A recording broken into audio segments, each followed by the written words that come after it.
So I'm going to go ahead and get started. Thank you for joining us.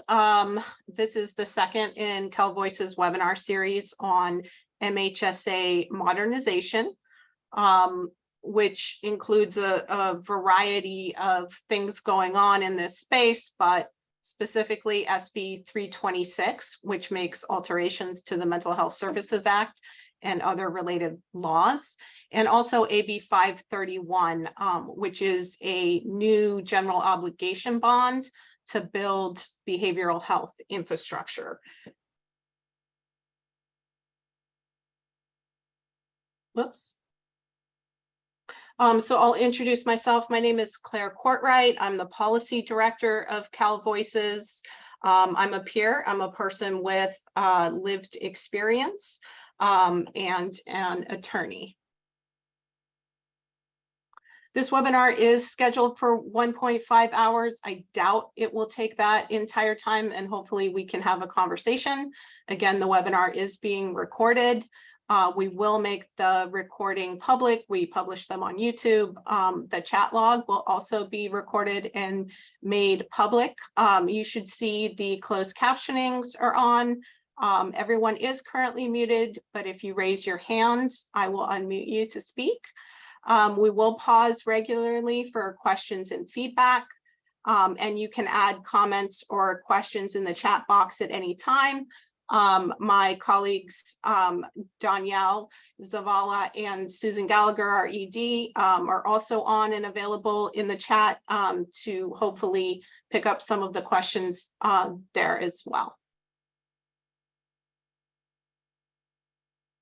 So just to recap, this is the second in our webinar series. The first we held on July 24th, and it focused on changes in funding allocations between MHSA and modernization, and also talked about the intent and basic provisions of the MHSA and how they have changed.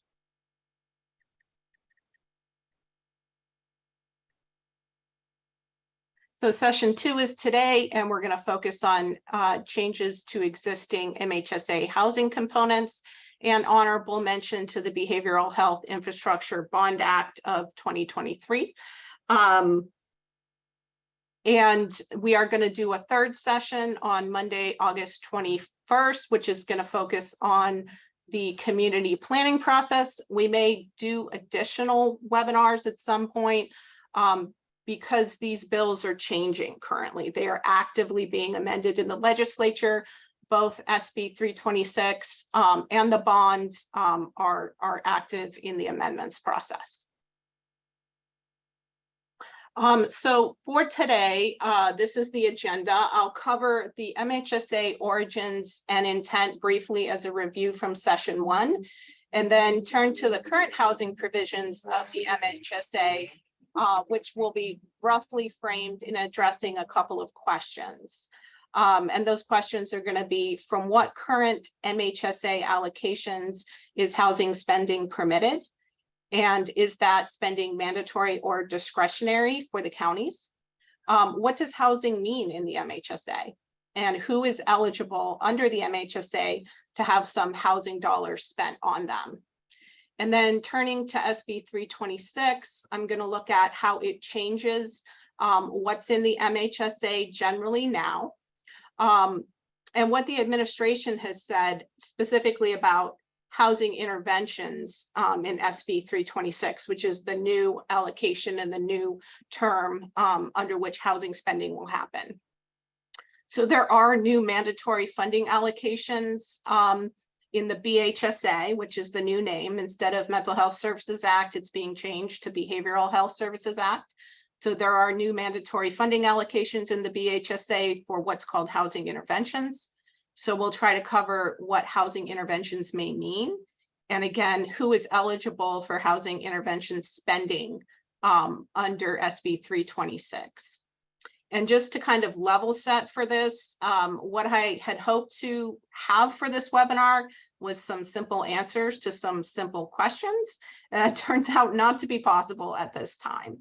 So what I've done instead is organize things in a way that for me was helpful to ask some basic questions that I hope the administration will answer. And because there is going to be a public informational hearing about SB 326 on August 22nd, hopefully we can go, if there aren't answers between now and then, we can go to that public informational hearing and hopefully ask some questions, ones that may arise for you from this material, and certainly ones that I have. So some disclaimers, who we are, if you're not familiar. Cal Voices is a peer-run mental health advocacy agency, which means we are run by and for people with mental illness, and we represent the collective interests of our clients and peers in California who are served through the public behavioral health system. We've operated local programs for over 40 years. Our positions and priorities are informed by our organizational experience, our core values, and they're aligned with the recovery model and the consumer mental health movement. So to the extent that we offer opinions during this webinar, those are our perspectives given our values and vision. So this webinar is about SB 326, the Behavioral Health Services Act, and AB 531, the Behavioral Health Infrastructure Bond Act. These bills substantially amend, repeal, and or add 75 different statutes, including changes to the entire MHSA. We've looked at as much as we can, given the very short time frame and the amount of amendments, just the volume of what was offered. So for this webinar series, we're focused narrowly on SB 326 and 531 as it relates to housing components. Things will change. As I said, these bills are actively being amended in the legislature, and so it's all kind of a moving target. I will say also, because SB 326 and 531 were placed in spot bills, so these extensive amendments were offered very recently. These bills have not been analyzed by anybody in a legislative committee yet. When the bills go through the committee, there's special staffers that are assigned to read the bills, analyze how they change the law, and give that information to the legislature and the public. And none of that has happened yet for either of these bills substantively, so, and not at all for 326.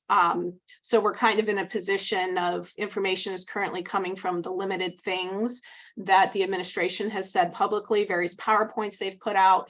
And then if you want more information, you have to go directly to the text of the law, look what's there, and try to puzzle out what's there. So that's what we've done for this series, and I'll talk a little bit more about that.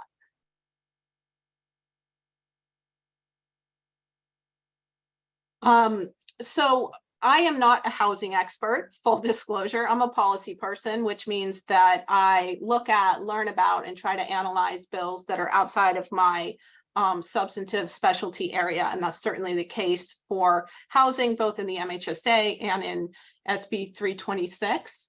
So I want to tell you what sources I used in order to come to this understanding, and they're limited. So what I used is what's in the text of the MHSA, which is mostly in the California Welfare and Institutions Code. I also looked at the text of the bills, SB 326 and 531, and at the published California Code of Regulations, which is where DHCS has put forth rules that it had the authority to create that give more specific directives around programs and spending. What I did not use as a source, which is kind of important also, is that DHCS issues rules relating to MHSA, not just through the California Code of Regulations, but through plan letters and bulletins in different informal ways or less formal ways. Those are very extensive and much more difficult to locate and analyze. So I did not use other forms of DHCS regulation for this webinar. And if anyone wants any of the source information, just let us know. If there's a slide and you want to know, well, where in the law is that? What's the citation to the law? Let us know, we'll give it to you. Any questions before we start jumping into the main material? Go ahead and raise your hand if you have questions.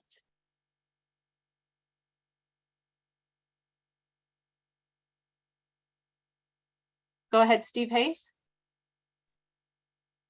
Hi, can you hear me? I can hear you. There we go. So will this presentation be emailed out after as session 1 was? Yes, it will. And thank you if I neglected to say so. Yes, I hope to do that faster than I did it last time. So I'll PDF the slide deck and hopefully send it out this afternoon. And if not, then tomorrow. Awesome. Thank you. You're most welcome. Anybody else? Okay, I'm going to move forward. Real quick, Claire, someone asked if you could share the date of the third forum that will be focused on the CPPs. It's the 21st. Yeah, I think Danielle scheduled it for August 21st, but we will also send a registration and invitation emails and reminders for that as well.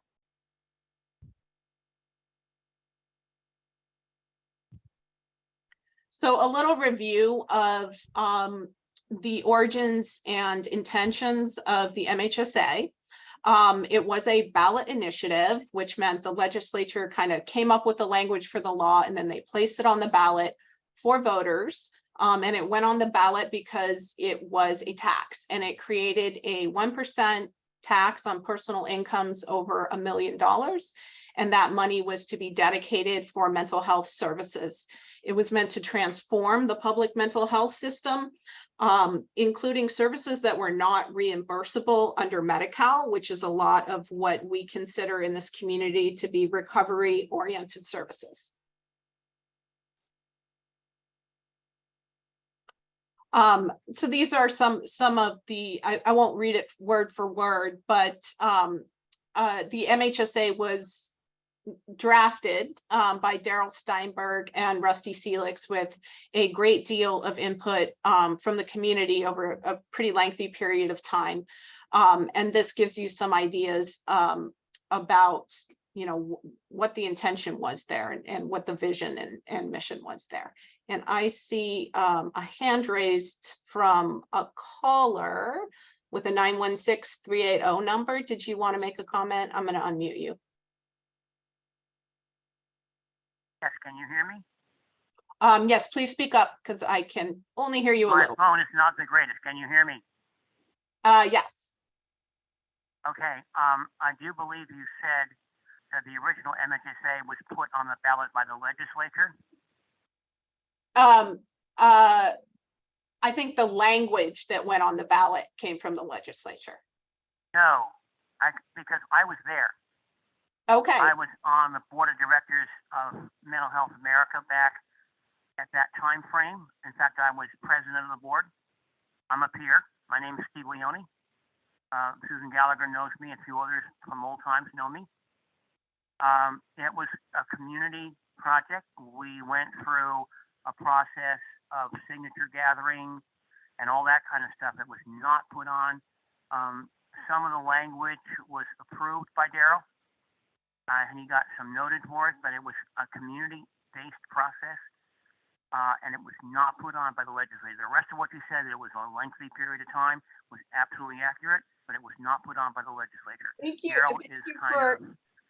Thank you for that. I appreciate the education. I was quite young when this passed. So yeah, I think that's a good point. I didn't realize they used the signature process and then you got enough signatures to get it on the ballot. Actually, I was standing next to Sally Zinman at the old network of mental health clients. We had our annual get together, and I was urging the membership at that gathering, you know, to go out and help with the signature drive. So, I mean, it was very much a grassroots idea. Thank you. Thank you so much for sharing that. Welcome. Okay, so good contribution. And throughout, if you know something I don't know, and you have a clarifying comment or question, just raise your hand and I'll call on you. Okay, moving forward. So I'll just zoom through these. They were included in the original session 1 that we did, and it's just more about the intentions behind MHSA and the vision and mission. Part of it was part of the impetus here was to expand on the success of prior programs, prior bills that had been successful models in California. And one of those was AB 2034. Part of the original intent too was to really have a partnership with the constituency, the people who are going to be benefited and impacted in various ways, and have a meaningful stakeholder involvement process on policy, program planning, implementation, the usage of funds, the whole shebang. Some of the general standards of the MHSA are community collaboration, cultural competence, client-driven, family-driven, wellness, recovery, and resilience focused, integrated service experiences, and one that was soon after the MHSA passed, consumers asked for a clarifying regulation that all MHSA programs be designed for voluntary participation, and that regulation did come into being pretty quickly. It does not, however, completely bar MHSA money from being used for involuntary programs or persons in court-ordered programs like AOT or Care Court. But I would say, to the extent that I'm aware of it, MHSA programs really have predominantly focused on voluntary services, and that is definitely reflective in some of the housing provisions. So again, the tax it created, MHSA funding is restricted. It can be only used to pay for specific program services and expenditures identified in the Act. And that's important for the housing provisions too, because whereas you don't necessarily see, specific prohibitions against using MHSA dollars in certain ways, you can kind of get at the same issue another way, which is what are the things you're explicitly authorized to spend money on. And as you go through the housing provisions of the MHSA, overwhelmingly it's true housing. It's voluntary housing. It does not mean, or does not appear to mean, clinical treatment facilities that are time limited. It's really about folks having a place to live for the open-ended future. So this is just generally how the current MHSA revenue allocation breaks down. 95% of the tax revenues are going to the counties for their programs.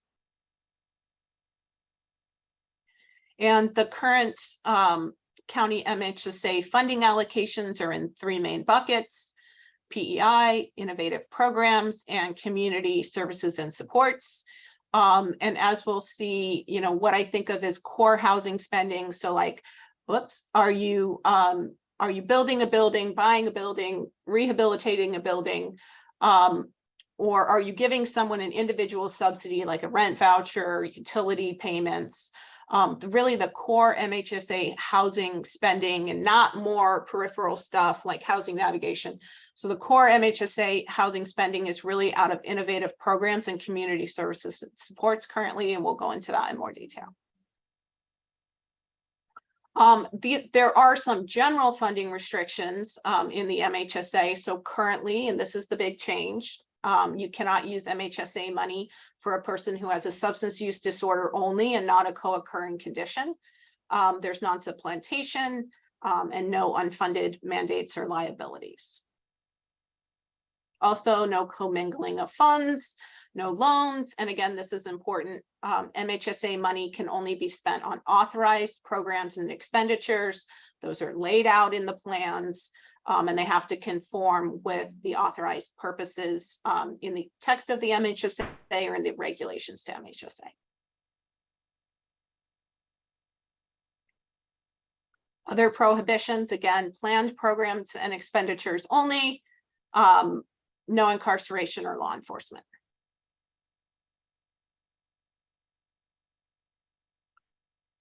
There must be no other funding available for those portions of the mental health programs and services.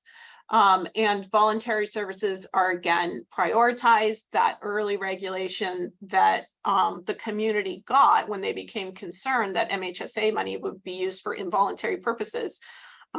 They were able to obtain a regulation that says that programs and/or services provided by the MHSA shall be designed for voluntary participation. But also, no one is going to be denied services with MHSA funding based solely on their status as their involuntary legal status. Any questions at this point? Okay, looks good. Move forward. So let's go over the current MHSA housing programs, again, focusing on those two core elements. Are you building housing units for people, or are you giving them a cash subsidy to help them be housed? So we mentioned AB 34, that was considered successful. And one of the things that when MHSA was being conceptualized was this concern over, can we get a source of funding for housing services, which are often the most difficult to fund, and could we do that through Prop 63? And interestingly, the actual text that went in the ballot proposition didn't really mention housing, but there was always a concern for folks ending up unhoused, and that people be given services in an accessible way, which often involves the need to house someone.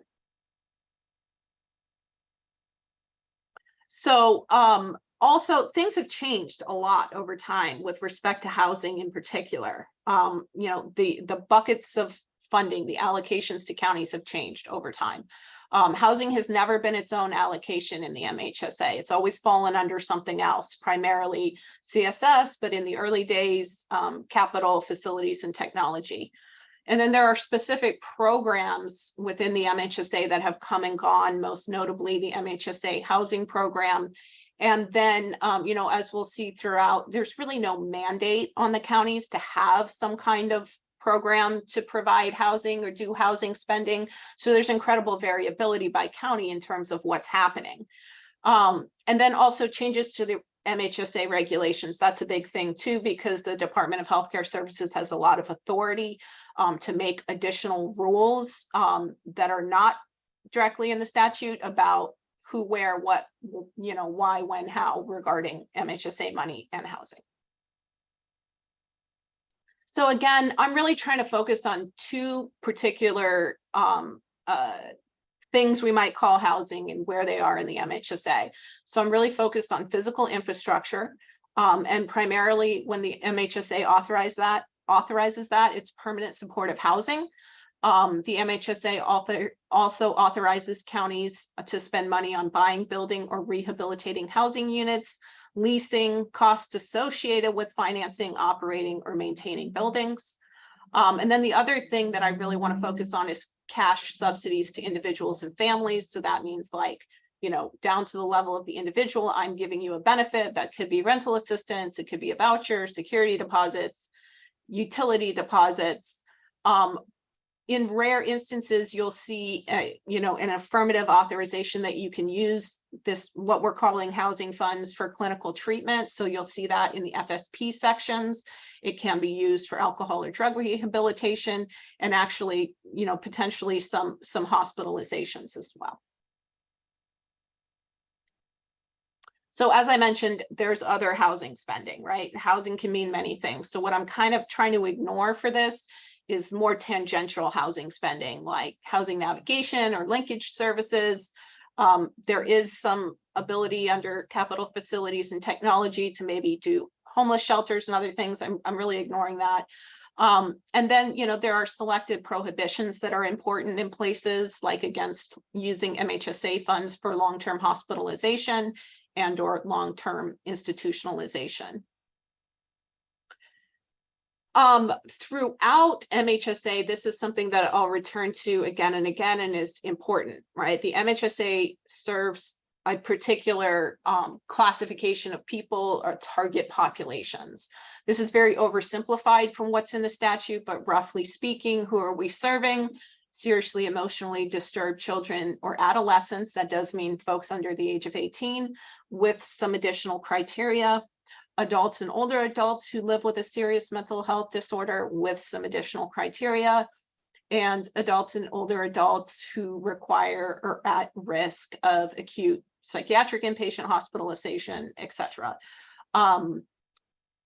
For the purposes of No Place Like Home, which I will touch on briefly, it's the target population plus some additional criteria related to homelessness.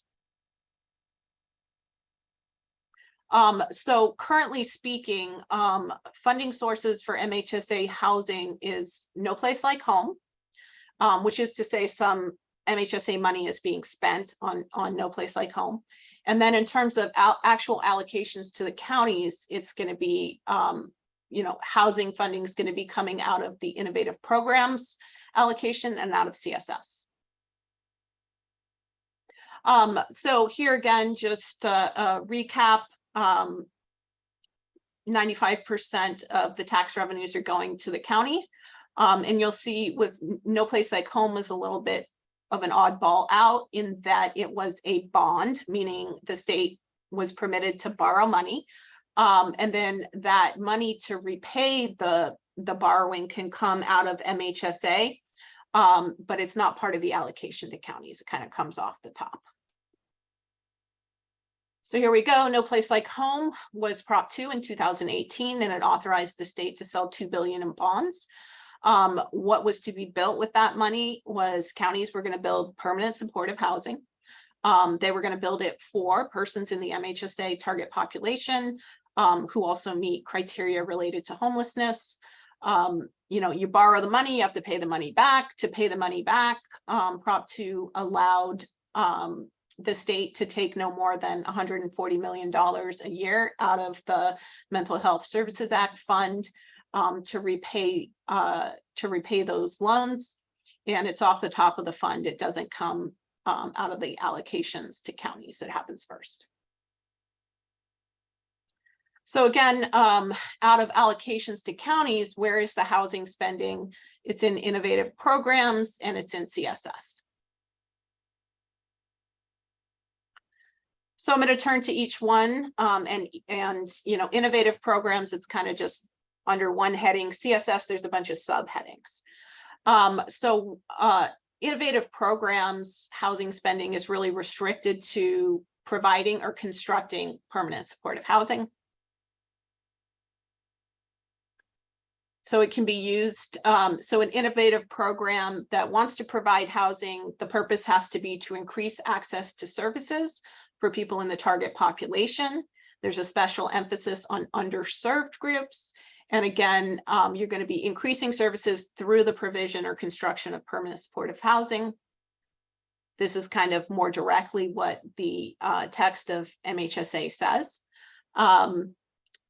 Increase access to underserved groups, increase access to services generally, and an innovative project can affect virtually any aspect of mental health practices, including permanent supportive housing development.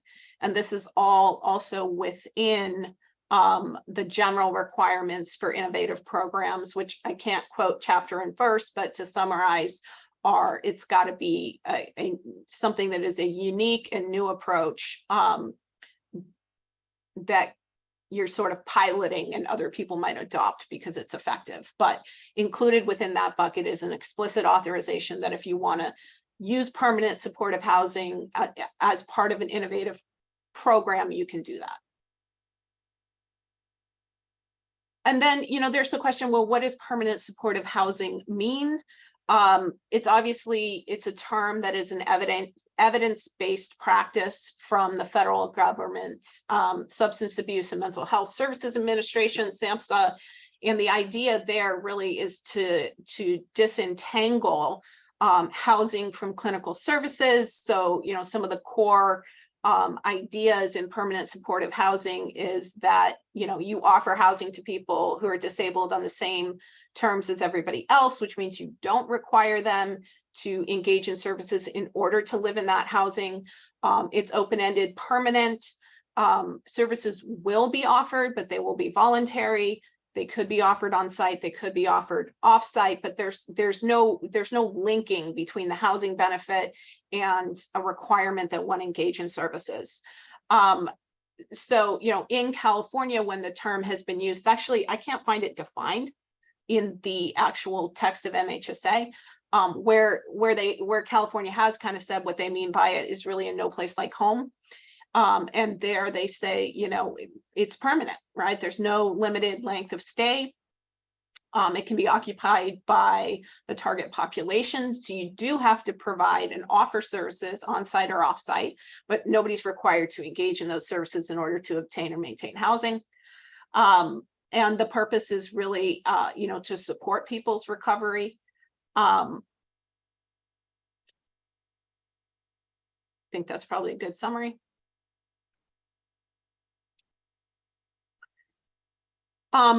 So again, who's eligible for permanent supportive housing under an innovative program? It's anyone in the target population with an emphasis on underserved groups.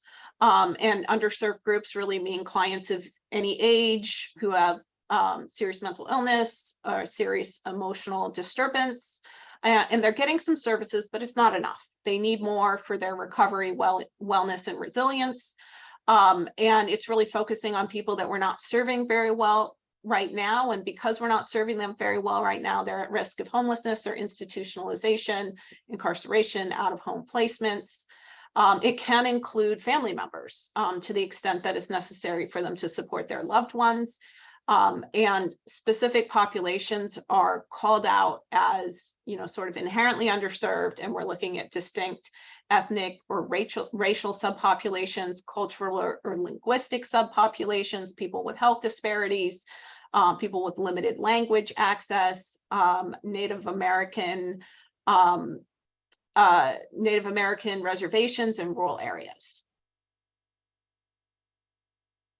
So that's kind of the extent under the innovative programs that speaks directly to that sort of core element of housing. So moving on to CSS, community supports and services, which is going to be our biggest bucket in allocations to county. There's a variety of different avenues for housing spending under CSS. And so we're going to go through one by one and say what those are. So this is the summary of the programs under CSS. I left off capital, facilities, and technology. I said I would, and I did. So under CSS, there's different service components that people are probably familiar with if they're familiar with MHSA. And so there's housing spending authorized under full service partnerships, which is a service category component of CSS, also under general systems development, outreach and engagement. And then there is housing assistance that in the past, it was called the MHSA housing program, was the service category under CSS. And now it's sort of broadly housing assistance because a program sunset. So let's look at each one. We'll start with full service partnerships. As part of a full service partnership, a county that has an FSP agreement with a client may provide to that client the full spectrum of community services. And they refer to housing here as a non-mental health service and support. And housing under an FSP, the program can pay for rent subsidies, housing vouchers, house payments, residence in a drug or alcohol rehabilitation program, and transitional or temporary housing and respite care. It also, in the FSPs, it does allow the county to pay for short-term acute inpatient hospitalization. If the client's uninsured and there's no other funds available for this purpose, does that mean voluntary or involuntary? Not entirely clear, but they did reference the regulations to voluntary, that emphasize voluntary services and said, notwithstanding this section, you can pay for hospitalization. So to me, that suggests they probably can pay for an involuntary hospitalization out of these funds. But then there's a very explicit prohibition here saying long-term hospitalization or long-term institutional care cannot be paid for with MHSA funds. And although this is in the FSP section, that's worded pretty broadly. So who's eligible to be in an FSP? If you're eligible to be in an FSP, then you're eligible for this housing service as part of an FSP. So who are these folks? For transition aged youth, it's people in the target population generally. So it's going to be seriously emotionally disturbed children or youth and seriously mentally ill adults, older adults. And then there's a focus on you must also be unserved or underserved. We talked a little bit about what underserved meant. Unserved means those individuals who are not receiving mental health services currently. And if you're a person who's only had emergency or crisis-oriented contact with the system, then you can be considered unserved. Also, we'll see later, not all housing spending is out of FSPs, and you don't have to be in an FSP to be eligible for some form of housing spending under the MHSA. So with respect to adults, again, it's going to be folks in the MHSA target population who are unserved and are meeting one of these additional criteria of sort of being at risk for criminal justice or frequent hospitalization. And so we've got unserved and also underserved folks with some additional risk factors that are going to be eligible to be in an FSP and be eligible for housing spending through an FSP. Older adults kind of follows the same pattern, unserved, underserved with additional criteria. So again, I mean, I should have transitioned better between these slides, but to kind of wrap it up for the FSPs, we're really looking at true housing, right? It's subsidies to individuals to stay housed. There's a little bit of a clinical treatment component. The entire MHSA target population is eligible as long as they are also unserved, underserved, and meet some additional criteria. So moving on to the CSS component that is general systems development, what housing spending is authorized there? It's buildings, not cash, right? So general system development funds, if you choose to have this program, again, it's not mandatory spending. The county doesn't have to have a project-based housing program under their GSD. But they can. So again, discretionary, not mandatory. And under the GSD component, the counties can purchase, renovate, or construct project-based housing, do leasing, various costs associated with acquiring and running buildings. And what's notable under this component, these, if you're going to do project-based housing, those funds cannot be used for subsidies to individuals. That's explicit in the statute. You can't use this money for vouchers, rental subsidies, utility deposits, furniture, nothing. This is strictly buildings. And so if the county is doing GSD project-based housing units who can live there, anything in the GSD program component is meant to serve folks in the target population and when appropriate, their families. So really GSD is going to be, your eligibility is pretty broad.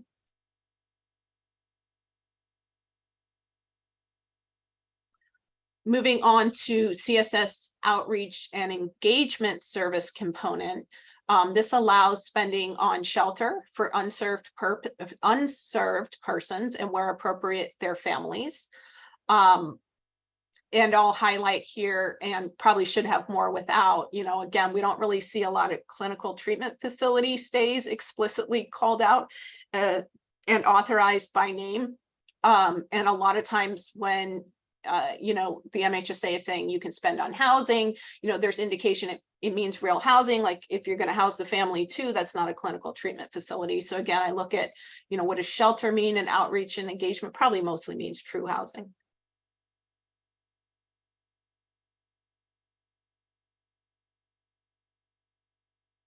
So this is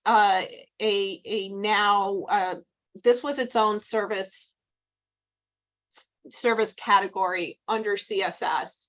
And it refers to a program that has now sunset. It was around for quite a while, and it was called the Mental Health Services Act Housing Program. And it was a sort of cross-county, a bunch of MHSA money that was to specific counties was pooled. There was an agency, the California Housing Finance Agency, that sort of administered this money to acquire, rehabilitate, or construct. Again, the emphasis is on permanent supportive housing, and provide subsidies. And this program was in effect for quite a while, but it sunset. Well, it changed its name and then it sunset. So what's important to know about this is, according to DHCS, this program, while in existence, created 2,500 supportive housing units dedicated for individuals with serious mental illness, and those units still exist. It's not like those disappeared. So you know, the MHSA housing program still has units out there. And now with that program sunset, so far as I can trace the history here,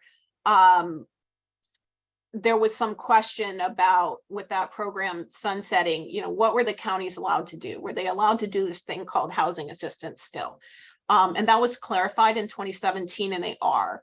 So under the CSS component, counties can spend on housing assistance. And housing assistance means rental assistance, operating subsidies, security deposits, utility deposits, move-in costs, utility payments. And also you can build things with it. So it's cash subsidies to individuals and housing, all sort of shaken up. And AB 727 in 2017 clarified this permits all CSS funds from the MHSA to be used by counties for housing assistance for the people that we're going to specify. And that those people, you know, who's eligible for housing assistance under the MHSA, it's truly everybody in the target population. This eligibility is very broad. So again, you know, the target population is SED, SMI with some bells and whistles, and in specified circumstances, it's clients and families. And then there's always been an emphasis on underserved populations and the people who are being most impacted in different ways by their disabilities. I'm not seeing too many hands up. Okay. So here's, you know, so again, that's kind of the summary of who's eligible. It's really anybody through, by hook or by crook, through one program or another. Really anybody in the MHSA target population is potentially, you know, allowed to be the beneficiary of a housing dollar. And then, you know, just a summary of kind of what's in the law now. County spending on housing is discretionary, not mandatory. Every program I've seen says the county may spend on these things, and no requirement that they do. So there's currently no minimum amount that a county has to spend on housing. There's theoretically or actually a maximum amount, right? Because you got to do a bunch of different things out of CSS. So you can't spend it all on housing. So there's definitely a ceiling on it somewhere. True housing spending, you know, buildings or subsidies is really primarily in innovative programs in CSS. Housing in the MHSA means buildings and subsidies to individuals with an emphasis all over the place on permanent supportive housing. And again, through one authorized spending category, another, it's really going to be everybody MHSA serves is potentially could have a housing benefit. And again, it's designed for voluntary participation. And there's either express or implied prohibitions on prohibitions or limitations on spending for involuntary programs.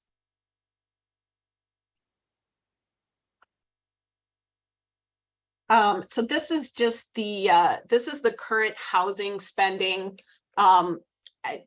Translated into dollars, the Legislative Analyst's Office looked at actual county spending. They got all the plans, I think, for 2021 to 2022, and they tried to identify, you know, programs that it looked like counties were spending on housing to just get a sense of like, you know, how much money is really going towards that now. And so far as I could tabulate it out, so that, you know, this is the housing allocations by percentage, and then the actual dollars that currently LAO thinks are associated with those percentages. And so when I calculated it out, it looks like right now, about 13% of the total funding going to CSS or innovative programs is being spent on housing by the counties. And this is just, you know, this is just a summary of what LAO said. About 226 million, so far as they could tell, guesstimating, was being spent on housing out of the MHSA for that plan year. But again, they were, you know, they didn't have good reporting. They were identifying programs based on their titles and what they thought was housing spending. So it's all kind of a guesstimate. Any questions at this point?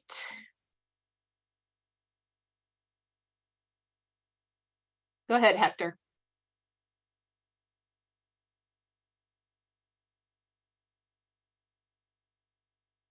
Yep, you disappeared for me, Hector. Let me try again. You can hear me? I think I got you. Okay, yeah, thank you. This continues to really be a very eye-opening, and I had totally forgot about the No Place Like Home. Los Angeles County, nothing. I can't really, can't even like say that it made a blip in the radar of our housing situation. So I'm really now wondering what has happened to that, because we have a new bond measure being proposed, but yet I don't know what has happened with this. And I know the Mental Health Services and Oversight Commission really has had no accountability, so we don't really know how it has happened. So I think for me, like, this really needs to be reformed rather than reinvented, particularly given some of the learned lessons that we have already. But I actually just blew my mind away, because I had totally forgotten about this other emergency component that was supposed to be so transformative. But I remember we as a community, particularly from equity seeking populations, had no saying in that process. There was no community input, particularly from primary stakeholders.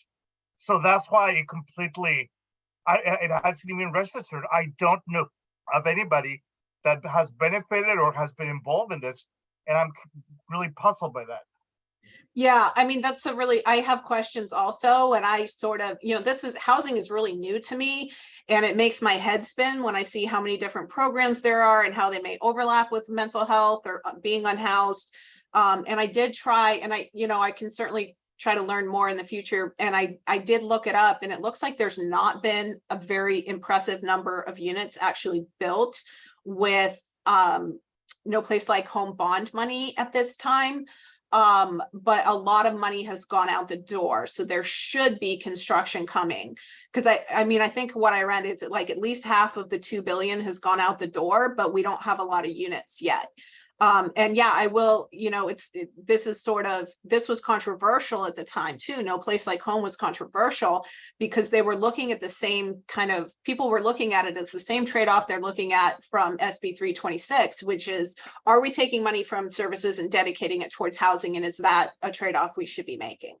But yeah, I have a lot of questions about what's going on with No Place Like Home also.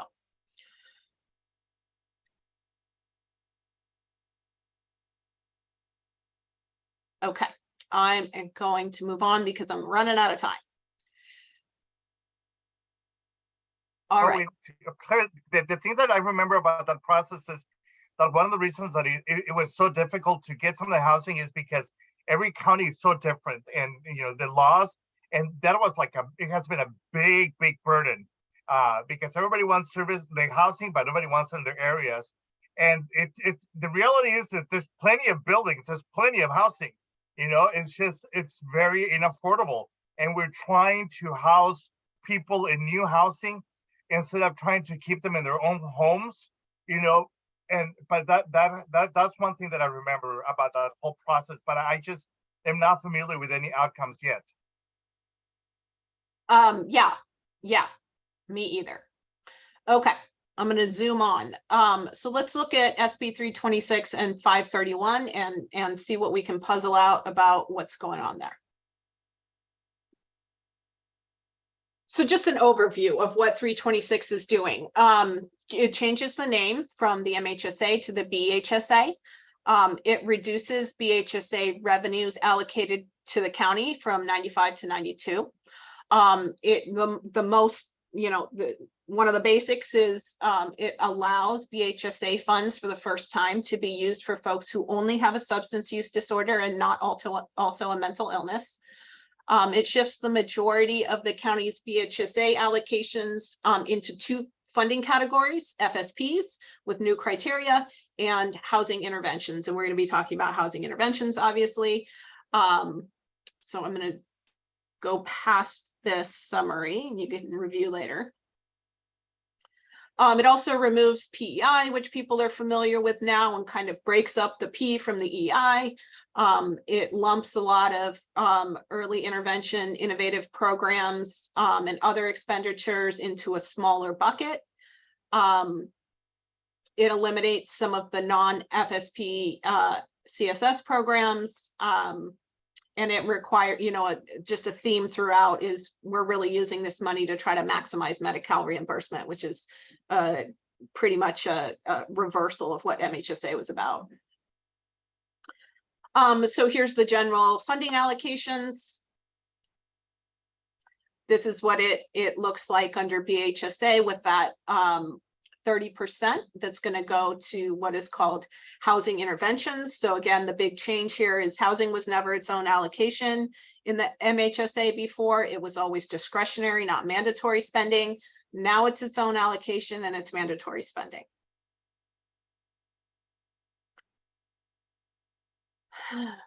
Skip past that. So a little summary, and we'll go into slightly more detail on the housing intervention programs. So that is again a mandatory 30% of BHSA revenues, and half of it is restricted. Half of that BHSA 30% to housing interventions has to go towards people who are meeting the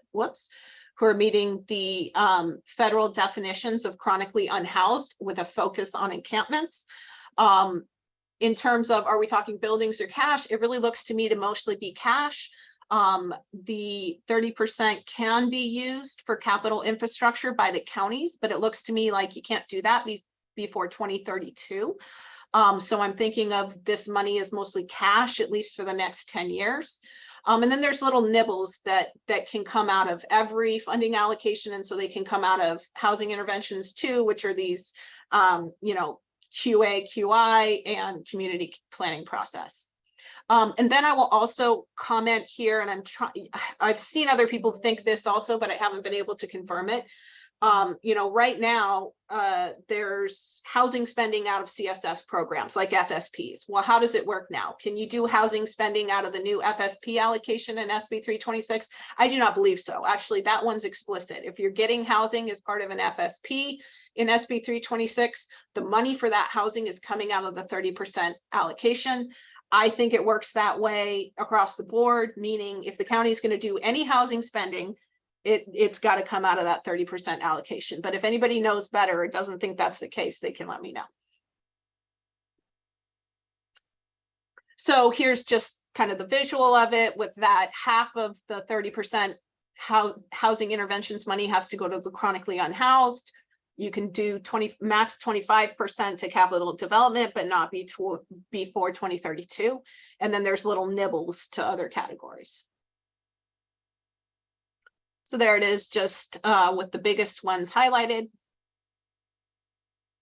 And now to level set, again, I just want to go back to what the administration has said publicly about what housing interventions mean, what this money is for. because the law is very vague and incomplete, and it even says it's incomplete. And so to get an idea of what the intention is here, it's really best to go back and see what they said. So I'm going to do that briefly. They did two PowerPoints they put out, one in March, one in June. So we'll start with the March one and see what they had to say about housing. So in general, you know, MHSA is part of modernization, which is a broader term. One part of it is to authorize a general obligation bond. That is AB 531. We'll talk about that briefly. The other part is to do this modernization of MHSA, which includes requiring people to spend on housing interventions and some other goals. So specifically with regard to housing interventions, the way they've described it is we're going to dedicate 30% in local MHSA funding for housing interventions for people living with serious mental illness or serious emotional disturbance and or a substance use disorder who are experiencing homelessness. So there's a couple of things, you know, and then again, funding can be used for full spectrum of housing services and supports. I don't know what that means, but apparently it includes rent subsidies, operating subsidies, the non-federal share for Medi-Cal covered services. That to me rings for clinical treatment. Clinically enriched housing also kind of dings the bell for me for clinical treatment facilities, which would be a change from MHSA. And then there's this reference to the California Behavioral Health Community-Based Continuum Demonstration. That is a reference to the state's attempts to get various Medi-Cal waivers to cover transitional rent and maybe even IMDs, Institutes for Mental Disease, which are locked programs. So I just want to flag a couple things just based on what they said, right? There's not really a definition of what housing interventions mean. We see some indication that this could be used for clinical treatment facilities rather than true housing, whereas the MHSA is mostly true housing to my reading. We don't know if this is for locked or unlocked facilities. I also would flag that I'm concerned with the language that says that this dedicated 30% is, quote, for persons who are experiencing homelessness, because my question here is, are you narrowing eligibility? Because right now it's the entire MHSA target population that can have a housing dollar spent on them.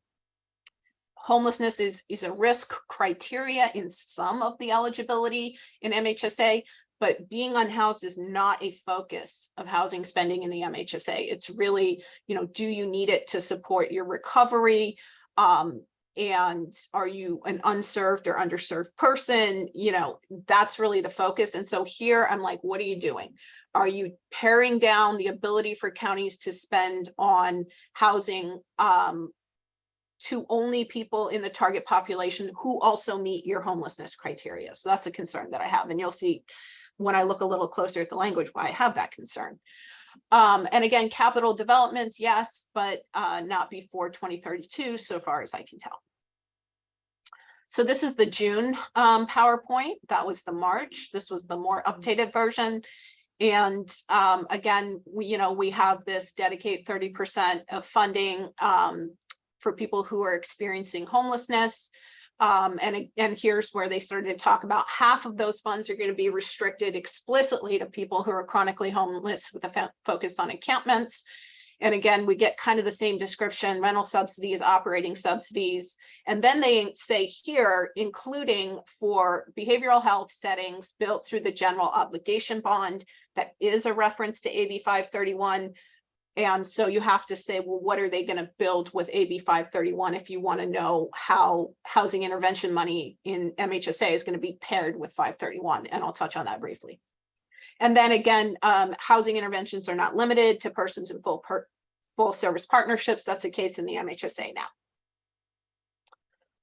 now. So this is some examples that they gave in June of what's in their head about how to use these funds. One, it is a step down to what we might say is permanent supportive housing or independent housing or true housing. The other one is more clinical treatment related. It's a person who's placed in an adult residential treatment facility, and they don't have another source of funding to cover that stay. I don't know if that stay is voluntary or involuntary, but we do see BHSA housing intervention funds being looked at through the lens of, okay, I've got somebody in a clinical treatment facility and I don't have a source of funding. I can use housing intervention funds for that clinical treatment. So I know this is a little bit of an awkward transition. I couldn't find a better way to do it. Let's talk about how 326, takes away things in the MHSA now. So the innovative programs is a full repeal. That is out of the law. That is the section that said that you could spend the counties could spend innovative program dollars on permanent supportive housing. The code sections where housing assistance exist are fully repealed by SB 326. So that was the kind of the broadest eligibility, rent vouchers, utilities, really for anyone in the target population. They have repealed that language. The rest of the spending related to housing and MHSA is really in the regulations for full service partnerships, for general systems development, and for outreach and engagement. And I know it's strange, but I had to ask another attorney who specializes in regulatory matters. And he explained to me, just because they changed the law doesn't mean it necessarily wiped out the regulations. So there may be bits and pieces of MHSA spending, directives and allowances that are in the FSP, GSD, and O&E that aren't actually gone. We just don't really know. And so my question for the administration would be like, do you intend to wipe these out too? Do you intend to wipe the slate clean? You've gotten rid of most of the housing in the law itself. Do you intend to also wipe the slate clean with respect to regulations? And, everything in MHSA is gone and there's a new regime. But that's a question for the administration. It's not clear here. Okay.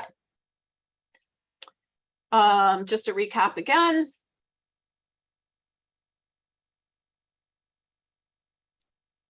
So let's look slightly more closely at what the housing intervention money, that's what it's all called now, housing interventions.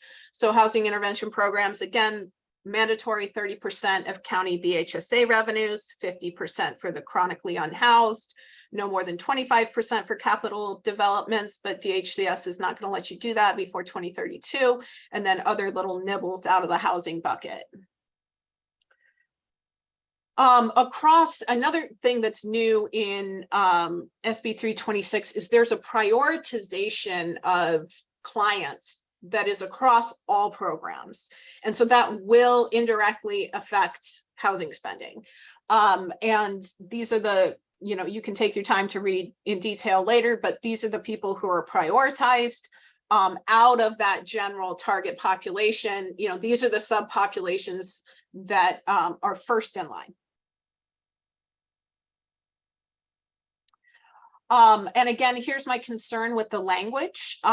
It says housing intervention funds will provide for persons in the target population who are chronically homeless or experience homeless or at risk of homelessness.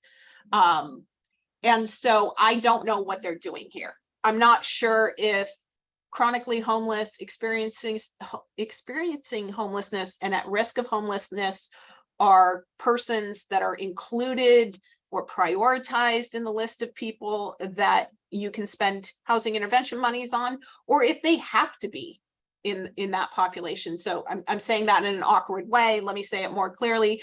Are they narrowing who you can spend housing money on?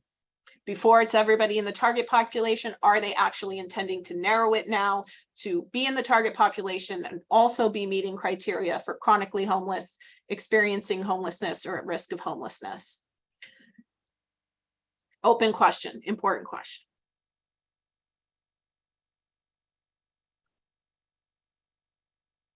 And then let's talk about the definitions, right? So if they are meaning to tell counties you cannot spend on a housing dollar on someone unless they are chronically homeless, or at risk of homelessness, what does that mean?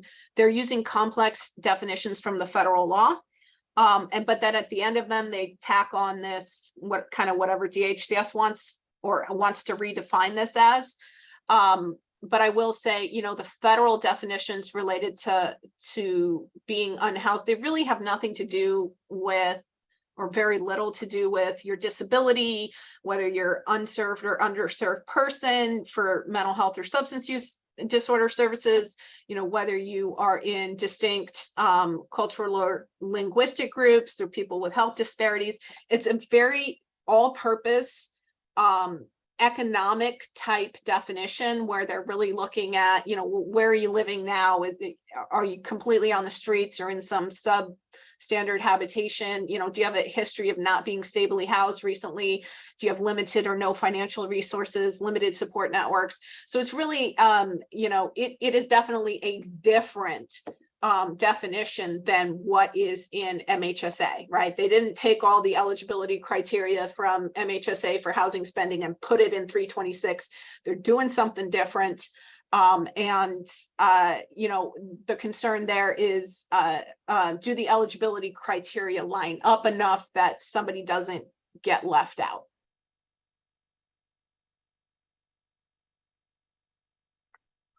And then to go more generally back to the question, you know, I mean, we did it a little bit with looking at their PowerPoint slides, but what the heck does housing interventions mean? What does that mean to you? You know, obviously we've talked about housing can mean lots of different things.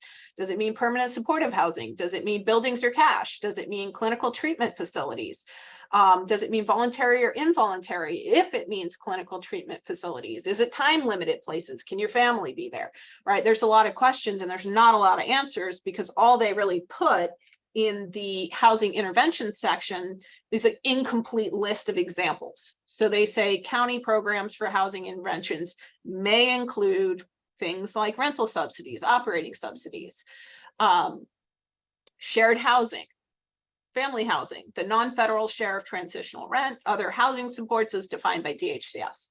So, you know, what I don't see here, I see an incomplete list of things you're allowed to spend money on. I don't see any prohibitions. I don't see anything that says, well, you can't spend it on this, except that capital investments, building buildings with this money can't happen before 2032. So what else might be in this housing interventions? What's in their minds with respect to what you can do with this money? Again, I'm looking at it like it's mostly a pool of cash. They're not really going to build stuff with it. They're not going to allow other people to build stuff with it. So, you know, again, from their PowerPoint, they said this money can be used as a patch for clinical residential treatment facilities when there's no other source of funding. And it can be paired with the bond. And if the bond is mostly building clinical treatment, then, you know, this money, they may indirectly be saying this money is for clinical treatment facilities insofar as that's what the bond's going to build. Can it be used for long-term hospitalizations or institutional care, which you can't with MHSA now? What about conservatorship placements or CARE Act housing plans or AOT? You know, or is housing so broad in their conception that it could also be something like staffing for facilities, right? If you're telling me you're going to give operating subsidies to a clinical treatment facility, you know, are you really paying for staffing and the toilet paper out of that money? I don't know. So this was a very long presentation to say we don't know. So again, just to kind of summarize, and I mean, I've peppered them throughout, so I'm being repetitive, but, you know, kind of what I see and what questions I have as a result of this is, okay, we see counties have to spend 30% of their BHSA funds on whatever housing interventions mean. Half of that has to go to people who are chronically unhoused. You know, my questions are, can you do any housing spending outside of the 30%? I'm not sure. Probably not. Definitely not with respect to FSPs. What about the regulations to MHSA? Are you going to change those? You're going to wipe them out? You're going to write new ones? What are the new ones going to say? You know, just generally, what does a housing intervention mean? And why is this list sort of incomplete? Can housing intervention money be used for clinical treatment facility stays? Is that voluntary or involuntary? Is that court ordered? And again, I just don't see a lot of prohibitions about you know, how you can use housing intervention money, except that there's a reference to you can't use it for things that are being paid for by a Medi-Cal managed care plans, but they don't reference what those are, so I don't totally know the effect of that. More summary and questions. So the Behavioral Health Services Act target population is expanded to include persons with standalone substance use disorder, but does it also, for the housing intervention section, narrow from the entire target population down to a subpopulation related to homelessness for who can have housing money spent on them? And if the eligibility criteria for housing now in MHSA and the criteria in SB 326 don't line up, what happens? You know, what we don't want to see is persons or families who are currently housed through MHSA dollars lose their housing because they changed eligibility. And also, I don't see any kind of transition plan between MHSA housing spending and SB 326. You know, how do we go from point A to point B? Lastly, I will speak very briefly about the bond, AB 531, the Behavioral Health Infrastructure Bond Act of 2023. This is a general obligation bond. So what that means is the state's going to go borrow money from the general public. And then when the state has to pay back that money, it's going to come from general tax revenues. So what's important about AB 531 is this is not MHSA money. They're going to go borrow some money, give it to people to build things. And when it comes time to repay that borrowing from the public, it comes out of general revenue funds. It does not come out of MHSA. No place like home comes out of MHSA. This is a different schema. This isn't MHSA money. So what is in the bill is they say the intent of the bond is to provide appropriate care options for Californians living with serious mental health conditions and substance use disorder who may need a higher level of care, which may include long-term residential services and supports. They also say the bond would fund the development of an array of voluntary, unlocked, and community-based treatment and residential care settings. And that language stuck out to me because they've really emphasized it, voluntary, unlocked, and I don't see it in the housing interventions money section of SB 326. So I'm like, okay, you got it in the bond. Why is it not in housing interventions monies? And then a little more detailed that has come out, the bond is going to authorize the Bond Act authorizes the state to go borrow $4.68 billion in funds, which they will try to do over time to the extent that people want to lend them money. And then it's going to give grants. So it's going to give away the money on a matching funds basis to people who are going to build things. We're not sure who those people are. They're just referred to as eligible applicants at this time. The vast majority of that bond money is going to go to build treatment beds. They've said it's going to go to build 10,000 treatment beds. And then the smallest portion of it, 865 million, is going to provide housing for veterans and others. So $60 million question, how does the bond and MHSA modernization relate? They really don't talk about each other. So currently, you know, in SB 326, this housing interventions, this 30% that has to go to housing interventions, it does not reference or talk about the bond. And if you go look at the bond, it does not reference or talk about housing interventions money. They confused everyone because one of the things they put in SB 326 was this Part 3, the Behavioral Health Infrastructure Grant Program. That directs money from AB 531, the bond. It has nothing to do with MHSA funds. It's not part of the MHSA. It's not going on the ballot initiative for MHSA. And actually, I asked one of the staffers, I was like, why is this here? Doesn't it go with the bond? They're like, it does go with the bond. It's being moved over officially. So don't get confused by that. Anything in SB 326 that says the Behavioral Health Infrastructure Grant Program has nothing to do with MHSA money. It goes with the bond.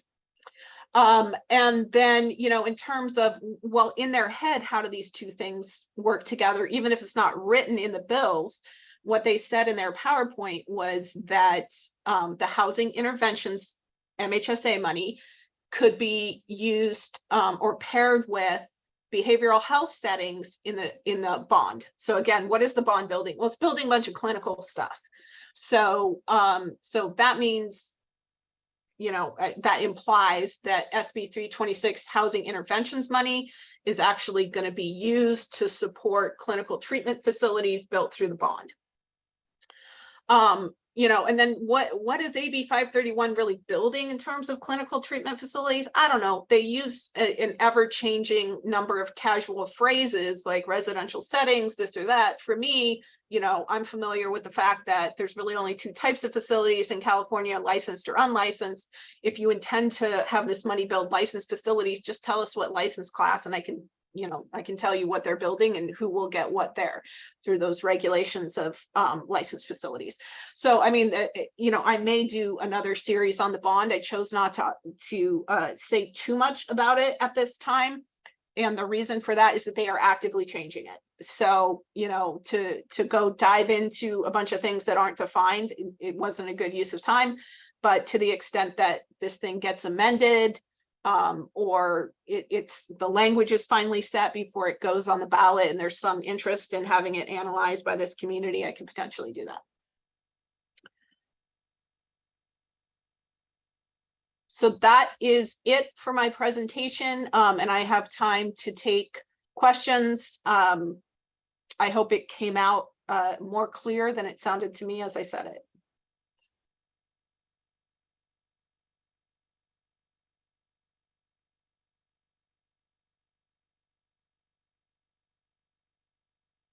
Okay, I've got Stephen Da Silva. I'm going to unmute you.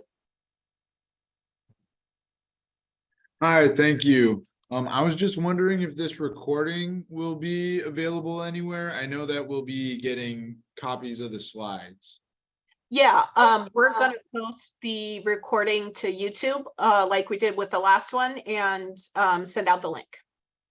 Thank you so much. You're welcome.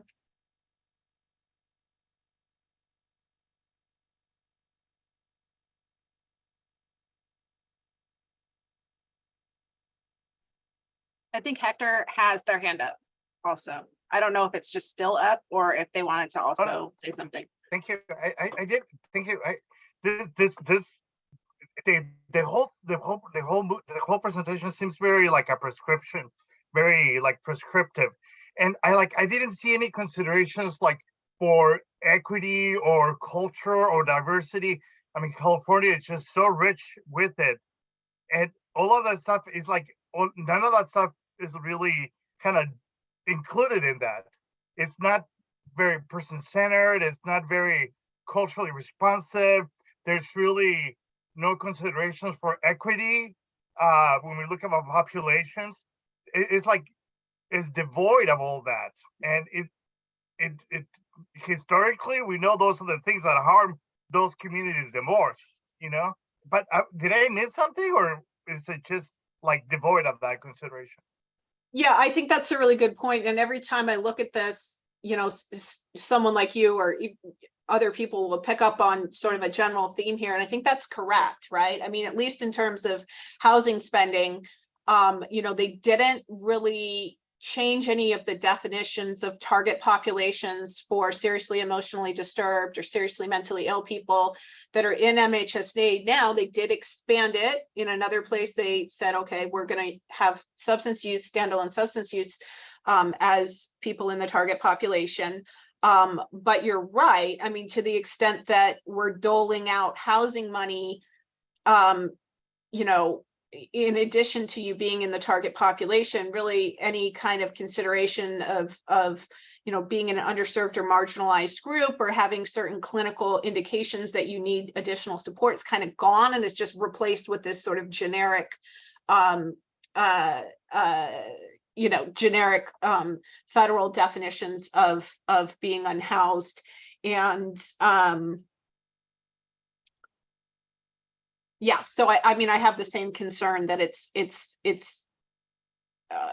less nuanced and less meaningful in some ways than it was in the past.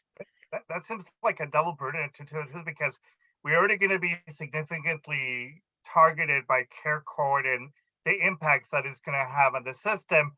But then we don't even have guaranteed benefit of how this supposed enhancement is supposed to have, because there's it doesn't even address you know, what we've learned during the pandemic about how important it is to be equity driven. Yeah, I agree.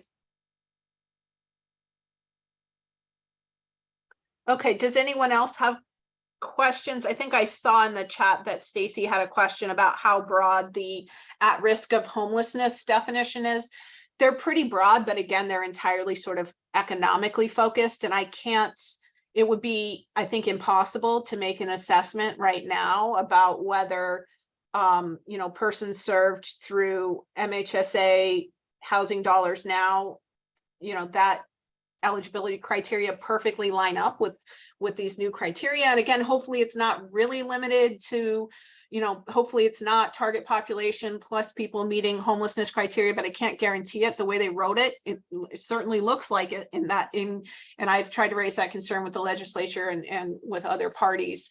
But, you know, in terms of making sure people don't lose housing, I would want the bill to say, hey, if you're housed through MHSA Dollars Now, they have to keep you housed. They can't just, you know, change eligibility criteria, change the regime, and you're out and your family's out. Does anyone else have any questions? I think we're just about at time.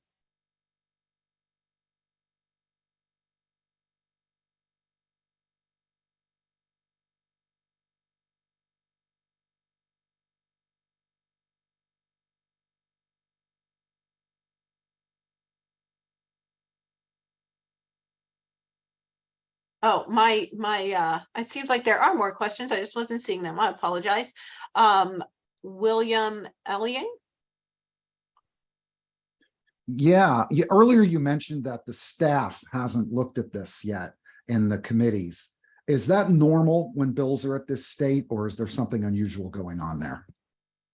No, so what's unusual is they used what's called a spot bill. So basically what SB 326 said during its entire process through the Senate, because it went through committees and all that, all it said was counties need to, you know, when they're eligible for a federal dollar in reimbursement, they must seek that federal dollar. Then June 19th, they dropped in about 200 and some odd pages of amendments to MHSA.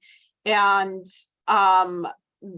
where the bill is currently in the legislative cycle is it's pending before the Assembly Health Committee. So they dump this on the Assembly Health Committee, and those poor staffers have to write an analysis of it. And that will be the first analysis that has been written of this actual MHSA modernization, because before it just wasn't in the bill when it traveled through the Senate. And I think, you know, those people aren't trying to dodge a question or anything. It's just that even as soon as that was dumped on them to analyze, they started changing it. So I think they just haven't gotten to the, you know, they haven't even gotten a fixed text for them to do their analysis from. So yeah, it's been really difficult for the community to figure out what's going on because we don't have any guideposts. So nobody did any of the work for us to try to see what the heck is happening. So is this fairly typical, or does it look like it might be part of a ploy to, you know, muddy the water? I'm not experienced enough to know how often they do this, but nobody likes it. I can tell you it feels rushed and unnecessary. And I mean, you know, look at the press that's going on around it. That's accurate. We're looking at people losing services, just losing services. You're making all these big trade-offs. And we don't really know what the effect is, but it's obviously a dramatic effect. And yeah, no, it stinks. It stinks that it's happened this way. And I don't think anybody but the administration is okay with it. Okay, I'm gonna move on because there's some more questions, and I will take Sylvia Gonzalez. Hi, can you hear me? I can hear you. Okay. I was wondering if there is going to be some guidance in all of the changes to go along with the MHSA, because I noticed like everyone has different interpretations of how it's supposed to be done and what's supposed to be done. And I know law is always written vaguely so that it gives flexibility, you know, and then, but then it's also supposed to look at the populations that it serves, and particularly when it comes to housing, because when we think of housing, we think of a colonized way of housing, you know, house, yard, that type of thing, instead of looking at different cultural communities and the different ways housing could look like. It could look more natural. It could look more rustic. Maybe people do like to live free and on the land. You know, why couldn't housing be done that way?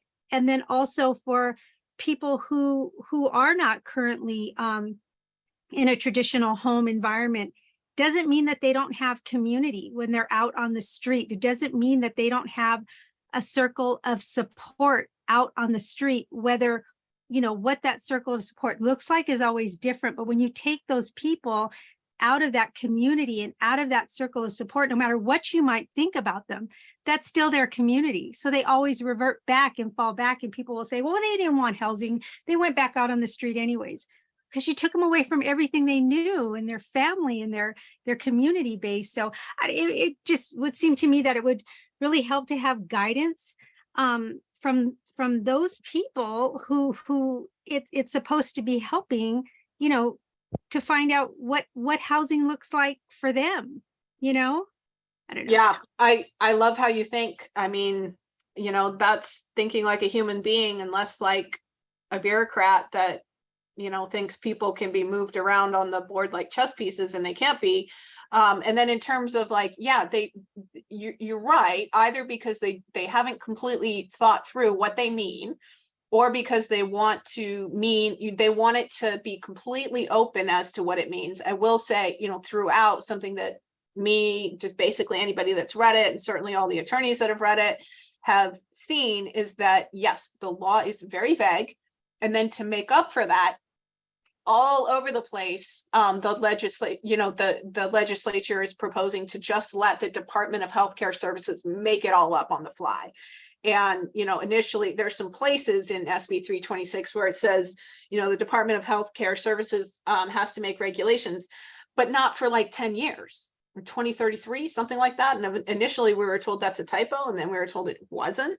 So it's like, yeah, this is a very unclear law, and they're sort of punting at this time to DHCS to sort of make it all up as they go along. So nobody really knows what it's going to look like.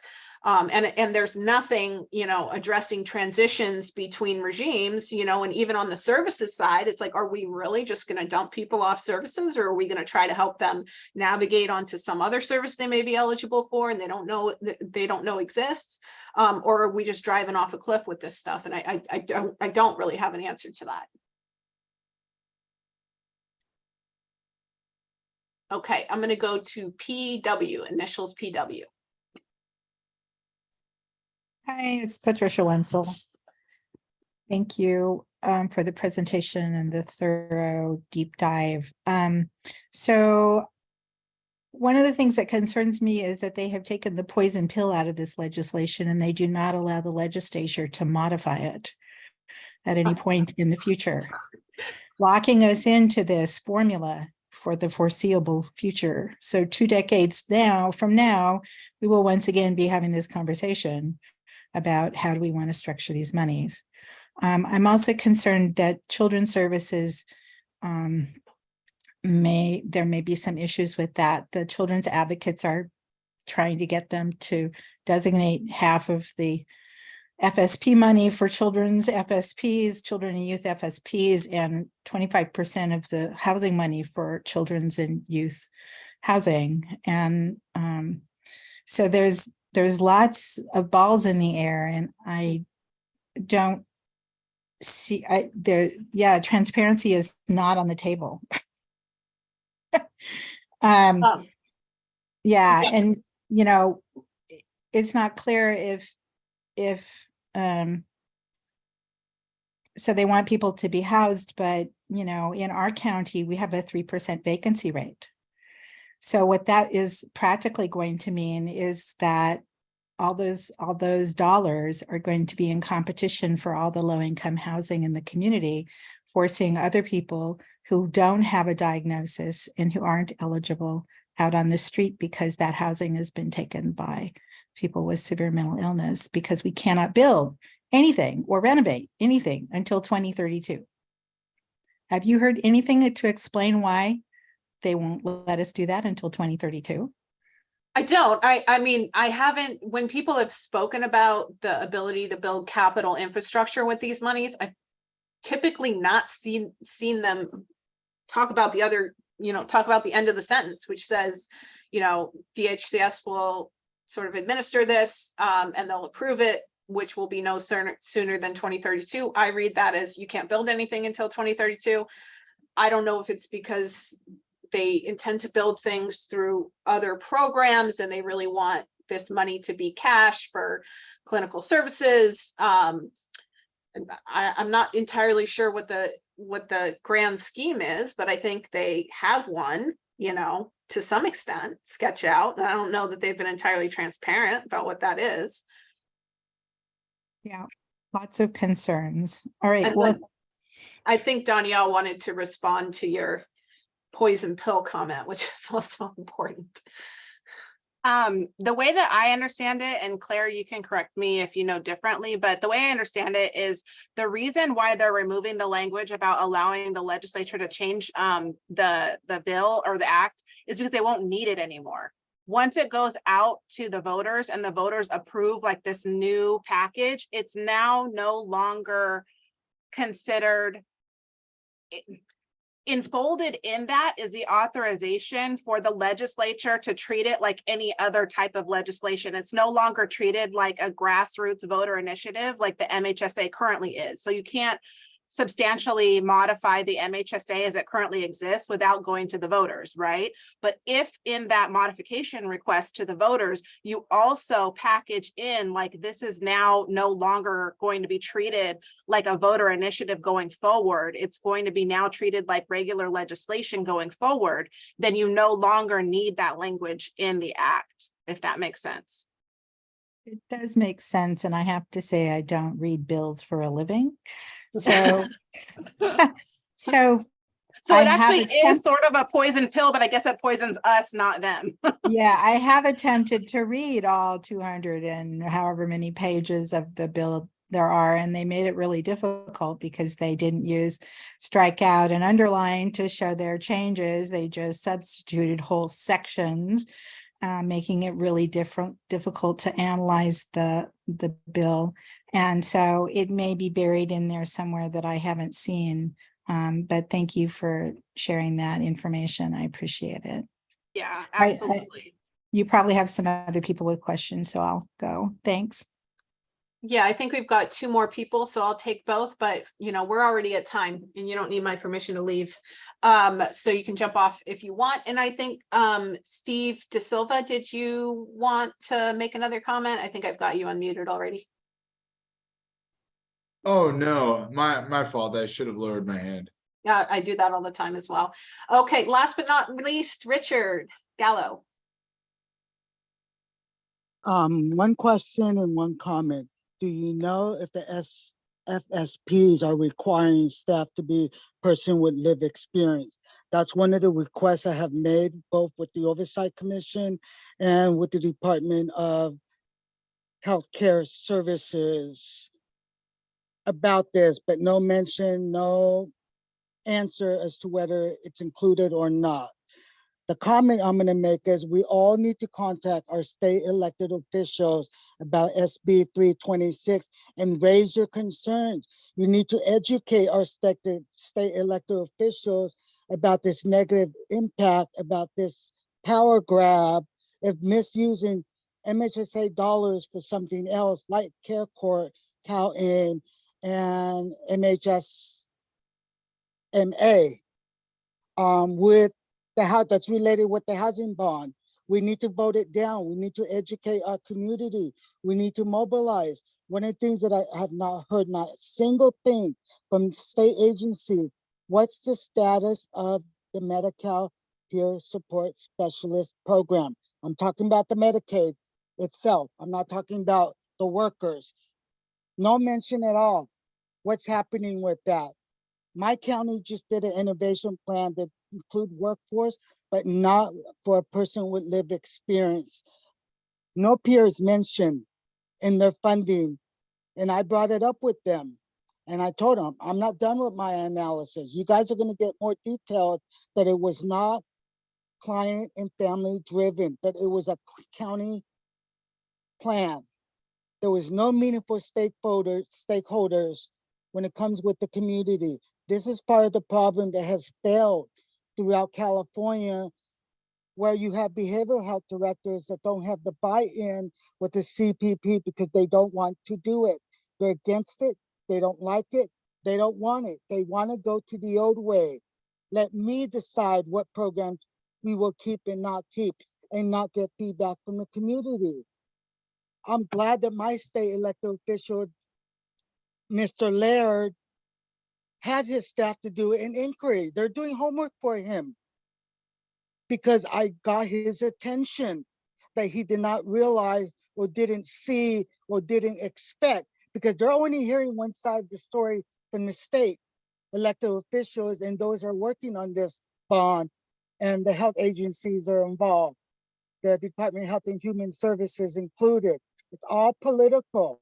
It's all trying to meet the needs of the governor's expectation of what he wants.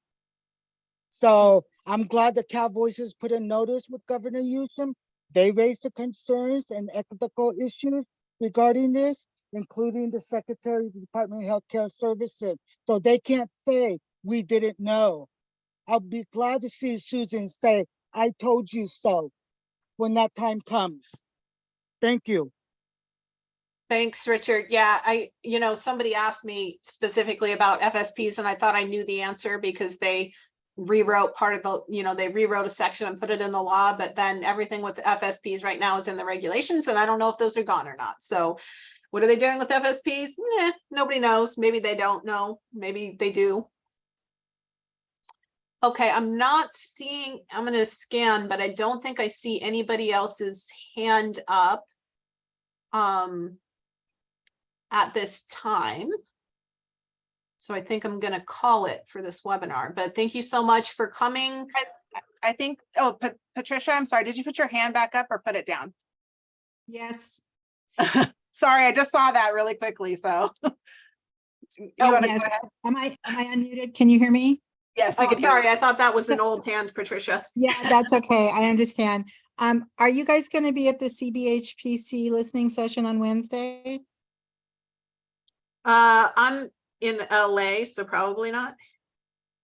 You know about the CBHPC listening session, Dawn Young?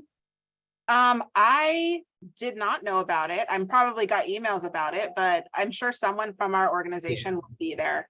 Okay. I was on the first one, Patricia. This is Susan, and yeah, I don't think that they shared anything new, and I honestly think that some of the materials we've been putting together have a lot more information in them than at least the PowerPoint they shared at last week's listening session. So Yeah, I was at that listening session too. I don't think that they have information to share. I think they're just gathering concerns.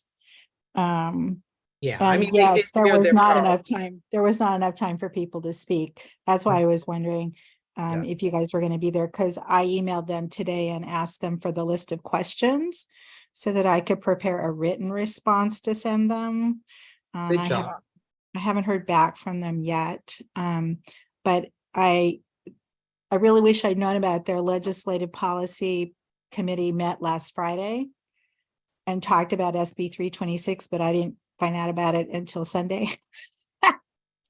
But they have an interesting, you can access the agenda for that meeting online through CBHPC's website, and they have linked a whole bunch of letters of concern from a bunch of different programs and a bunch of different advocacy agencies, including like 3 children's advocacy groups who are really concerned.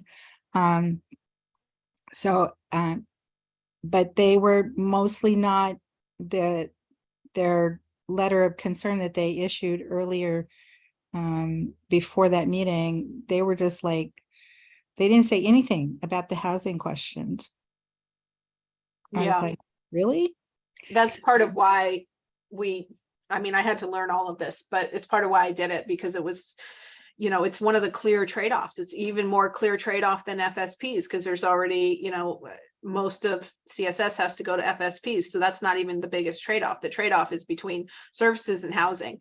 And, so it sort of whether you're for it or against it or why, you know, it's like everybody needs to have some kind of baseline understanding of what's going on here. And it's very difficult to acquire, especially for a person that's not familiar with it. And again, it's like even what's there, it's more questions than answers. And it's frustrating because you go to these public meetings and they say out, you know, there's administration officials and they say outright, we're not taking questions, and you try to get just a concern in front of their ears and it's time for public comment and they'll get up and walk out. So it's like, okay, maybe our first chance to ask some of these questions or to get some clarity is going to be that informational public hearing on August 22nd. I definitely plan to be there. Are they going to allow public comment during that meeting? I would imagine it would be difficult for them to not to do that. I think there's going to be a lot of people there. Yeah. Yeah. Yeah, I in our county, about a third of our FSP funds are being spent on housing, according to our last annual update. So that money would ship to the housing bucket and allow extra funds for full service partnerships, which they appear to think are going to increase exponentially and therefore not have us enough money for full service partnerships. And we can't take money from the housing bucket to expand the full service partnerships funding if we need it for that. Yeah, so I don't know if you saw Sacramento County BHS or the legislative analyst here sent a letter of concern to the health committee. And they decided that we would have a $64 million plus shortfall in funding for services. And that doesn't count the FFP that will be lost. This is, it's traumatic what's happening, and it's happening without transparency, and it's happening without the community, and it's happening way too fast. So we shall see. I don't think our It might be all that's left on the list. yeah, I think you were the last left on the list, although it doesn't, people don't pop up to the top necessarily for me. So I'm scanning again and assuming no one is an old hand. Okay, I don't see any new hands or old hands. Yeah, so we'll just wrap up. Thanks for the comment in the chat, Susan. We will send out the slide deck. We will send out the link to the recording. We will send out our sample opposition letter if that's how you're feeling about this and you want to use it. And then any updates that we have regarding public hearings. The legislature is not back in session until August 14th. No amendments will drop before August 14th, and they're not likely to confirm definitely hearing dates or locations before August 14th. And with that, oh, Hector, you just popped up with a hand. Did you want to say something? Besides the opposition and the concerns and ask them to slow down or not do it or do it this way, can we also like everybody's like, I hear all these amendments. Can we get amendments in there? How like I also want to make sure that we submit. How can we submit? How can we get amendments? How does that work? Do the legislators? Is that how do we have to get our legislators to write the amendments? Do we lobby? Is that, I've never done that yet. I haven't done that yet. So that would be a new strategy for me. We submitted some amendments. I think they were due July 12th. 13th. For the day. Yeah. 13th, yeah. And so we did submit those. Claire, if you want to send those out with everything, feel free. Our red line. Yeah. We have, but you know, unfortunately, I mean, they dropped with the old text and the new text, it was 230 pages. They introduced it on June 19th, told everybody on June 30th that they had till July 13th to submit amendments, and that's probably your only shot to do it. So we prioritize that over writing letters, over doing the webinars, just to get something out the door. And I can tell you, you know, now knowing more about housing, I would have done it differently for what I submitted for housing. But yeah, it's been more or less impossible for the public to have a seat at the table at all in this process. So but that doesn't mean, because none of this is available in Spanish for Spanish. None of it is like in other terrestrial languages. You know, when you think about our unhoused populations where they are right now, it's like those are the ones that are not driving these conversations at all. I think there's like a listening session of the California Behavioral Planning Council, like scheduled for LA County, but it's with one of our great partners, but it's so far away and inaccessible, and the information has not been shared or there's no support that, you know, it really leaves out the almost 250,000 people that get services from the Department of Mental Health. You know, It's an is excellent. there like a mandate to inform people about this substantive changes? I mean, They don't seem to think so.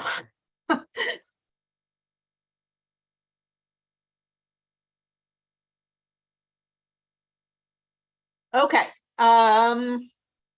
if there's nothing else, I think we'll wrap it up now, and my brain's a little bit fried, but we will follow up with slide deck, the recording, the letter, our red line. There will be additional invites coming for the next webinar, which is about the community planning process, specifically around that. And there may be more coming depending on how this thing goes. And if there's interest, they may do one specifically around the bond and what's going on there. All right, I am going to stop the recording and end the meeting now. Thank you so much. gracias. Oh, Claire, one quick thing, sorry. Where Yeah, can go we ahead. find information on attending or find information on the public hearing on August 22nd?